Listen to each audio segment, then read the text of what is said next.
Good morning students. My name is Meenu Naruka from Rajasthan TT college. मैं BSc third year को angiosperm taxonomy and embryology में जो आज topic पढ़ा रही हूँ वो है पुष्पासन पर पुष्पपत्रों का निवेशन। ठीक है, पुष्पपत्र मतलब बाह्यदलपुंज, दलपुंज, जायांग और पुमंग। ठीक है, कैलेक्स, कोरोला, एंड्रोइसियम और गायनोसियम। इसकी बात हम कर रहे हैं। पुष्पपत्र का मतलब ये होगा, इससे पहले हमने पढ़ा था कि पुष्पासन किसे कहते हैं और पुष्पासन किस प्रकार से कॉनकेव तरीके का हो सकता है, कॉन्वेक्स तरीके का हो सकता है और उसी आधार पर जायांग की स्थिति होती है। क्योंकि हम जानते हैं कि जब अंडाशय या फिर ये कहेंगे हम जायांग, ठीक है, मतलब जायांग का जो अंडाशय है वो पुष्पासन पर व्यवस्थित रहता है और जायांग को बनाने के बाद जो पुष्पासन जो होता है वो समाप्त हो जाता है, मतलब उसके वो वहां पर ही उसकी संरचना स्थित रहती है। ठीक है, तो आज हम एक अलग टॉपिक पढ़ रहे हैं कि पुष्पासन पर पुष्पपत्रों का निवेशन किस प्रकार से होता है, मतलब किस प्रकार से अंडाशय की स्थिति हो सकती है। इसके अलावा अन्य जो चक्र है वो थैलेमस पर, जिसे हम पुष्पासन कह रहे हैं, उस पर किस प्रकार से स्थित हो सकते हैं। पुष्पासन के आकार की भिन्नता तथा पुष्पासन पर पुष्प पत्रों के निवेशन की भिन्नता के कारण जायांग की स्थिति भी भिन्न भिन्न प्रकार की हो सकती है। जैसे कि मैंने अभी आपको बताया कि जो पुष्पासन जो होता है वो कई प्रकार से हो सकता है, उसकी स्थिति कई प्रकार से हो सकती है। जैसे कॉनकेव भी हो सकता है, जैसे मान लीजिए पुष्पासन की स्थिति इस प्रकार से भी हो सकती है कि वो ऊपर की ओर उभर कर आ जाए या फिर थोड़ा सा कॉनकेव हो जाए, ठीक है, इस प्रकार से, या फिर बिल्कुल ही प्याले के समान संरचना को बना ले। ठीक है, इस प्रकार से पुष्पासन की स्थिति कई प्रकार से हो सकती है और इसी आधार पर, क्योंकि फ्लावर पर 4 चक्र होते हैं, एक तो होता है कैलेक्स, दूसरा होता है कोरोला, ठीक है, तीसरा होता है एंड्रोइसियम जैसे, ठीक है, और चौथा होता है गायनोसियम। ठीक है, मतलब गायनोसियम इस प्रकार से स्थिति होती है। 4 चक्र इस पुष्पासन पर स्थित रहते हैं, लेकिन ये जो पुष्पासन जो है, मतलब थैलेमस जो है, इस थैलेमस पर इन सब की स्थिति, मतलब कैलेक्स, कोरोला, ठीक है, और पुमंग और जायांग, मतलब एंड्रोसियम और गायनोसियम की स्थिति जो होगी इस पुष्पासन पर निर्भर करती है कि उनकी स्थिति किस प्रकार से होगी। तो इसी आधार पर आज हम पढ़ेंगे कि अंडाशय की जो स्थिति है वो किस प्रकार से अलग अलग होगी और अन्य जो चक्र है उनकी स्थिति किस किस प्रकार से होगी। तो इस आधार पर पुष्पपत्रों का पुष्पासन पर निवेशन वास्तविक रूप से अगर देखा जाए तो अधिकतर फ्लावर्स में 3 प्रकार का होता है। जब हम फ्लोरल डायग्राम बनाते हैं, फ्लोरल फार्मूला लिखते हैं, तो वहां पर ये स्थिति भी लिखी जाती है। तो सबसे पहला जो प्रकार है वो है जायांगधर, जिसे हम हाइपोगाइनस कहते हैं। जायांगधर का मतलब, जायांग को अगर हम इसको समझने के लिए करें तो जायांग को धारण करने वाला, ठीक है। तो हाइपोगाइनस मतलब सबसे ऊपर। जब पुष्पासन फूला हुआ रहता है तथा उत्तल होता है, मतलब ऊपर की तरफ उभरा हुआ होगा, तो जायांग सबसे ऊपरी सतह पर उपस्थित रहता है तथा अन्य जो पुष्पांग होंगे, मतलब अन्य पुष्पपत्र जैसे पुंकेसर है, दल है तथा बाह्य दल है, या पूरे जो जो चक्र है जैसे पुमंग है और दलपुंज है, जिसे दलपुंज कहेंगे, कोरोला, और जो बाह्य दलपुंज है, ठीक है, ये जायांग के नीचे से उत्पन्न होंगे, मतलब जायांग के नीचे से विकसित होंगे। ठीक है, अतः पुष्पपत्रों का ऐसा निवेशन जायांगधर कहलाता है या हाइपोगाइनस कहलाता है।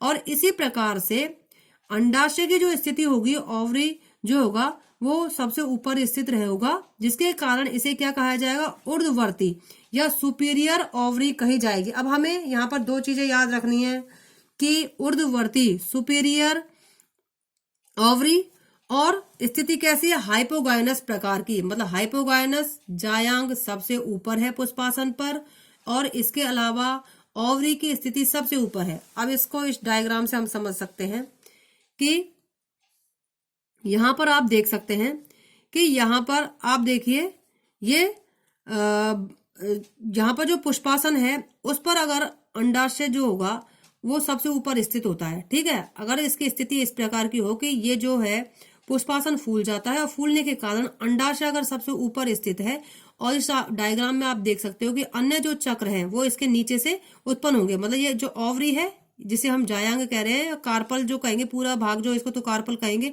पर अंडाशय के नीचे से विकसित हो रहे हैं। देखिए ये जो पुंकेसर है ये इसके नीचे से निकल रहे हैं, ये जो दल है दैट मीन्स जो पेटल है वो इसके नीचे से निकल रहे हैं, और इसके अलावा जो सेपल है वो भी इस अंडाशय के नीचे से निकल रहे हैं। तो ऐसी स्थिति जो होगी अंडाशय की उसको तो हम कहेंगे सुपीरियर ओवरी कहेंगे, और जायांग की जो स्थिति होगी उसको हम कहेंगे हाइपोगाइनस प्रकार का मतलब निवेशन होगा।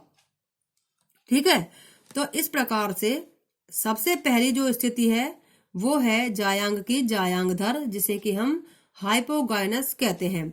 और इसमें आप देख सकते हो कि इसको हम याद रखने के लिए कहेंगे कि इसमें अंडाशय सबसे ऊपर रहेगा।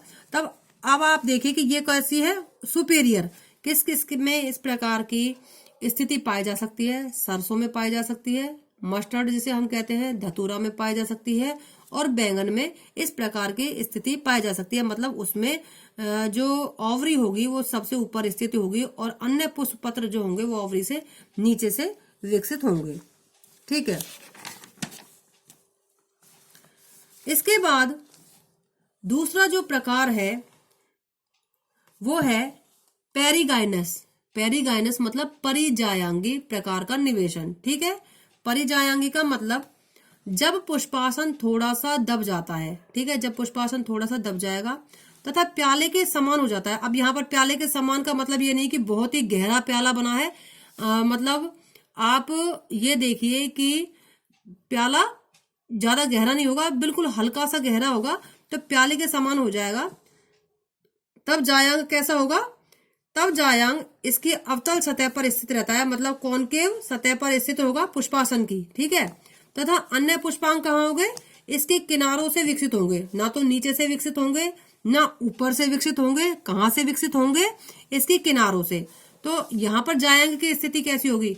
यहाँ पर जायांग की स्थिति बिल्कुल अलग होगी। ना तो जायांग जो होगा वो पुष्पासन पर बहुत ही ऊपर स्थित होगा, ना ही वो जायांग जो होगा वो पुष्पासन में धसा हुआ रहेगा। वो कैसा रहेगा? बीच वाली स्थिति रहेगी, मिड वाली स्थिति रहेगी। तो यहाँ पर जायांग की स्थिति अर्ध ऊर्ध्ववर्ती, जिसे हम सेमी सुपीरियर भी कहते हैं, या अंडाशय पुष्पासन में आधा अंदर और आधा बाहर रहेगा। ठीक है, आधा अंदर रहेगा और आधा बाहर रहेगा, या फिर हम इसे सेमी इंफीरियर भी कहते हैं। ठीक है, मतलब अगर हम फ्लोरल डायग्राम में इसको बनाएंगे तो जी और इसके सामने डैश, इस प्रकार से इसको बताएंगे फ्लोरल फार्मूला जब हम लिखेंगे। और जायांगधर जो हमारा पिछला निकला उसमें जायांगधर जो होगा वो होगा कि इस तरीके से जायांग को धारण करने वाला। ठीक है, तो ये इसमें पहले हम बराबर करेंगे, इस तरीके से जी और डैश करेंगे। इसके बाद हम देखते हैं डायग्राम के अंदर। इस डायग्राम में आप देख सकते हो, यहां पर आपने देखा जो जायांगधर था हाइपोगाइनस, उसमें अंडाशय सबसे ऊपर है और सब जो है वो उसके नीचे से विकसित हो रहे हैं सब पुष्पपत्र। लेकिन यहाँ पर सेकंड डायग्राम में आप देख सकते हो कि परिजायांगी पेरिगाइनस में आप देखिए कि यहाँ पर जो पुष्पासन है कैसा हो गया है, कॉनकेव स्थिति हो गई है इसकी, मतलब एक प्याले के समान संरचना बनाई है। लेकिन यहाँ पर जो अंडाशय है उसकी स्थिति कैसी है? ना तो ये बहुत उभरा हुआ है और ना ही ये पुष्पासन में धसा हुआ है, बल्कि बीच में स्थित है।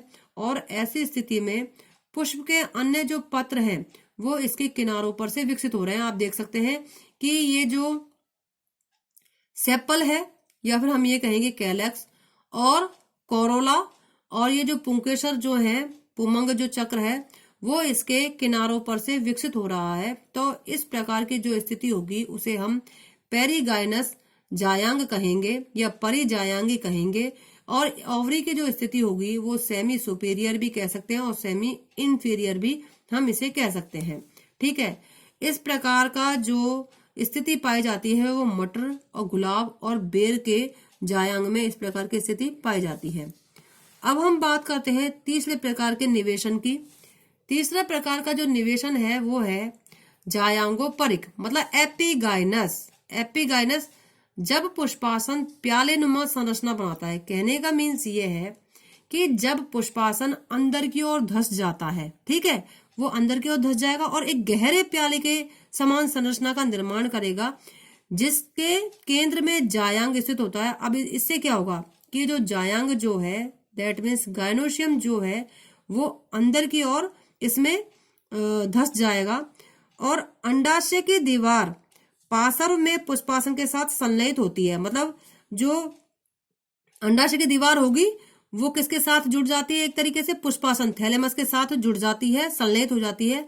और यहाँ पर अन्य पुष्पांग जो होंगे, जैसे बाह्यदल है, दल है, पुंकेसर है, ठीक है, ये अंडाशय के ऊपर से विकसित होंगे, ठीक है।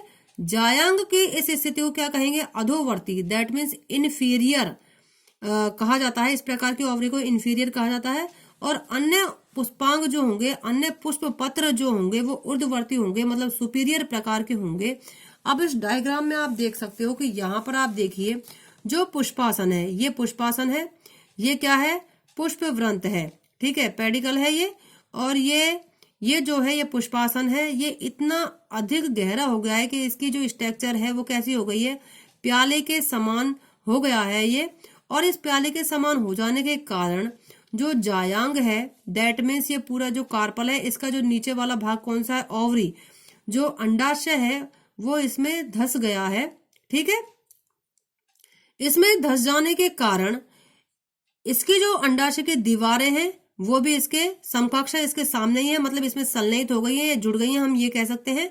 अब हम देखेंगे कि अन्य पुष्प पत्र हैं, जैसे कि कैलेक्स है, कोरोला है, और इसके अलावा पुमंग जिसे हम कहते हैं, एंड्रोशियम जो कहते हैं, वो अंडाशय के ऊपर से विकसित होते हैं, ना कि नीचे से, ना मिड में से, मतलब दीवारों पर से, ये सबसे ऊपर विकसित होंगे। तो इन पुष्प पत्रों की स्थिति तो कैसी है, ऊर्ध्ववर्ती है, ठीक है, सुपीरियर प्रकार की है। और ओवरी की जो स्थिति है वो इंफीरियर प्रकार की है, ठीक है। तो इस प्रकार की जो स्थिति होती है किस किस में पाई जा सकती है, खीरा में, अमरूद में और सूर्यमुखी में। तो इस प्रकार से हमने आज देखा कि पुष्पासन, दैट मीन्स जो थैलेमस जो होता है, उसमें पुष्प पत्रों का निवेशन किस प्रकार से होता है, फ्लोरल लीव्स जो होती हैं उनका निवेशन किस प्रकार से होता है, किस प्रकार से वे स्थित होते हैं, और जायांग की स्थिति किस प्रकार से परिवर्तित होती है। आज के लिए बस इतना ही, आगे हम कल पढ़ेंगे। Thank you.